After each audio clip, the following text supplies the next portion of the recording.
ಹರಿ ಓಂ. ಎಲ್ಲರಿಗೂ ನಮಸ್ಕಾರ. ಈಗ ನಮ್ಮ ಆಹಾರ ಆರೋಗ್ಯ ಆನಂದ ಜೀವನ ಪತ್ರಿಕೆಯ ಜೂನ್ ತಿಂಗಳ ಸಂಚಿಕೆ ಪ್ರಿಂಟಾಗಿ ಬಂದಿದೆ ಮತ್ತು ನಿಮಗೆಲ್ಲರಿಗೂ ಅದನ್ನು ಕಳಿಸಿದ್ದೀವಿ. ಅದರ ಮುಖಪುಟ ಈ ರೀತಿ ಇದೆ. ಈ ತಿಂಗಳು 21ನೇ ತಾರೀಕು ವಿಶ್ವ ಯೋಗ ದಿನ ಇರೋದರಿಂದ ಆ ಶುಭಾಶಯಗಳನ್ನು ಮುಖಪುಟದಲ್ಲಿ ನಾವು ಕೊಟ್ಟಿದ್ದೀವಿ. ಇದರ ಬಗ್ಗೆ ಒಂದು ವಿಶೇಷವಾದ ಲೇಖನ ಕೂಡ ಇದೆ.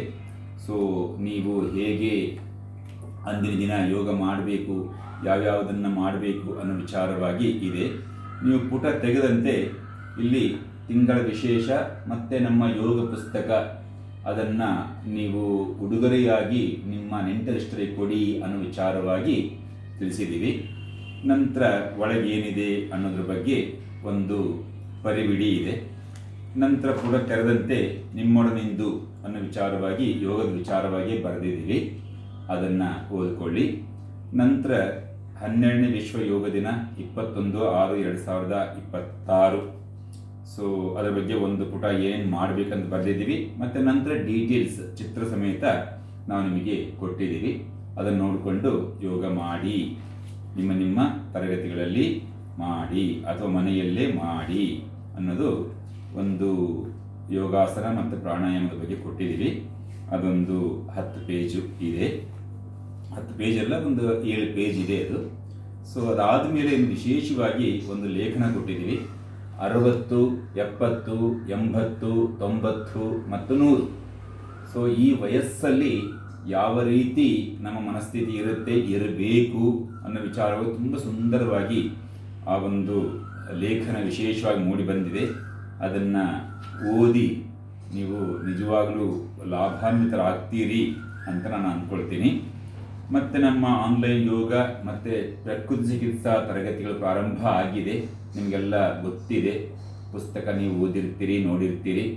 ಸೊ ದಯಮಾಡಿ ಯಾರ್ಯಾರಿಗೆ ಎಲ್ಲರಿಗೂ ಅಗತ್ಯ ಇದೆ, ನೀವು ಆನ್ಲೈನ್ ತರಗತಿ ಸೇರಿ ತುಂಬ ಇದು ಚೀಪ್ ಆ್ಯಂಡ್ ಬೆಸ್ಟ್ ಅಂತ ಹೇಳಬಹುದು. ಒಂದು ವರ್ಷಕ್ಕೆ ನಾವು ತೆಗೆದುಕೊಳ್ಳುವಂಥದ್ದು 6,000 ರೂಪಾಯಿ ಮಾತ್ರ. ಮತ್ತು 3 ಜನರಲ್ಲಿ ಜಾಯಿನ್ ಆಗಬಹುದು. ಸೊ ಒಬ್ಬರಿಗೆ ಲೆಕ್ಕ ಹಾಕಿದರೆ ಬರೀ 2,000 ರೂಪಾಯಿ ಬೀಳುತ್ತೆ. ಸೊ ಆನ್ಲೈನ್ ತರಗತಿ ಜಾಯಿನ್ ಆದರೆ ಅನೇಕ ರೀತಿಯ ಸಮಸ್ಯೆಗಳಿಗೆ ಪರಿಹಾರ ಮನೆಯಲ್ಲೇ ದೊರಕುತ್ತೆ. ಮತ್ತು ಇನ್ನೊಂದು, ನಾವು ಗಾಡಿ ಓಡಿಸುವಾಗ ತುಂಬ ಫಾಸ್ಟಾಗಿ ಅನೇಕರು ಓಡಿಸ್ತಾ ಇರ್ತೀವಿ. ಸೊ ನಾವು ಉಳಿಸುವಂತಹ ಒಂದು 2-3 ನಿಮಿಷಕ್ಕೋಸ್ಕರ ನಾವು ನಮ್ಮ ಜೀವವನ್ನು ಪಣಕ್ಕಿಟ್ಟು ಬಿಡ್ತೀವಿ. ಸೊ ಅದರ ಬದಲು ನಿಧಾನವಾಗಿ ಓಡಿಸಿ ಅನ್ನೋದಕ್ಕೆ ತುಂಬ ಸುಂದರವಾದ ಒಂದು ಟೇಬಲ್ ಸಹಿತ ಒಂದು ಲೇಖನವನ್ನು ಕೊಟ್ಟಿದ್ದೀವಿ. ಅದನ್ನು ಓದ್ಕೊಳ್ಳಿ. ನಂತರ ಒಂದು ಅಂಕೆಗಳ ಈ ಕತೆ ಮುಗಿಸುತ್ತೆ ನಮ್ಮ ಅಹಂಕಾರದ ಕಂತೆ. ತುಂಬ ಚೆಂದ ಇದೆ ಒಂದು ಕತೆ. ಆ ಕಥೆಯನ್ನು ನೀವು ಓದಿ ಲಾಭ ಪಡ್ಕೊಳ್ಳಿ.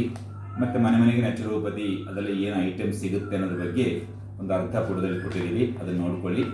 ಮತ್ತು ಎಲ್ಲ ಓದಿ ಆದಮೇಲೆ ಗಾಂಭೀರ್ಯ ಸಾಕು, ಈಗ ನಗೋಣ ಬನ್ನಿ ಅನ್ನೋ ಒಂದು ಲೇಖನ, ಹಾಸ್ಯ ಲೇಖನ ತುಂಬ ಚೆನ್ನಾಗಿದೆ. ಈ ಸರ್ತಿ ಬೀಚಿಯವರ ಬಗ್ಗೆ ಎಲ್ಲ ಅವರ ಅನಿಸಿಕೆಗಳ ಬಗ್ಗೆ ಬರೆದಿದ್ದೀವಿ. ಸೊ ನೋಡ್ಕೊಳ್ಳಿ. ಸೊ ನಂತರ ಸಣ್ಣ ಪುಸ್ತಕಗಳು ಉಡುಗೊರೆ ಕೊಡಲಿಕ್ಕೆ ಉಪಯೋಗ ಮಾಡಿಕೊಳ್ಳಿ. ಮತ್ತು ನಾವು ಹನುಮಾನ್ ಚಾಲೀಸ ಅಭಿಯಾನ ಶುರು ಮಾಡಿದ್ದೀವಿ. ಸೊ ಎಲ್ಲರೂ ಹನುಮಾನ್ ಚಾಲೀಸ ಹೇಳಿ ಎಷ್ಟು ಬಾರಿ ಹೇಳಿದಿರಿ ಅನ್ನೋದನ್ನು ನಮಗೆ ಶೇರ್ ಮಾಡಿ. ಸೊ ನಮಗೆ 5,40,000 ಹನುಮಾನ್ ಚಾಲೀಸ ಪಠಣೆ ಆಗಬೇಕಾಗಿದೆ. ದಯಮಾಡಿ ನಮ್ಮ ಎಲ್ಲ ಯೋಗ ಬಂಧುಗಳು ಹನುಮಾನ್ ಚಾಲೀಸ ಪಠಿಸಿಬಿಟ್ಟು ನಮಗೆ ಸಂಖ್ಯೆ ಶೇರ್ ಮಾಡಿದರೆ ನಾವು ನಮ್ಮ ಗುರಿಯನ್ನು ತಲುಪೋದು ಸಾಧ್ಯವಾಗುತ್ತೆ. ಅದು ಮುಟ್ಟಿದ ಮೇಲೆ ನಾವು ಒಂದು ರಾಮತಾರಕ ಹೋಮ ಮತ್ತು ಮಣ್ಣು ಸೂಕ್ತ ಹೋಮ ಮಾಡಿಬಿಟ್ಟು ಉದ್ಯಾಪನೆ ಮಾಡೋಣ. ಸೊ ಈ ರೀತಿ ಜೂನ್ ಸಂಚಿಕೆ ಸುಂದರವಾಗಿ ಮೂಡಿ ಬಂದಿದೆ. ಇದನ್ನು ಓದಿ ಲಾಭಾನ್ವಿತರಾಗಿ ಅಂತ ಹೇಳ್ತಾ ನನ್ನ ವಾಣಿಗೆ ವಿರಾಮವನ್ನು ಕೊಡ್ತಾ ಇದ್ದೀನಿ. ಜೈ ಶ್ರೀ.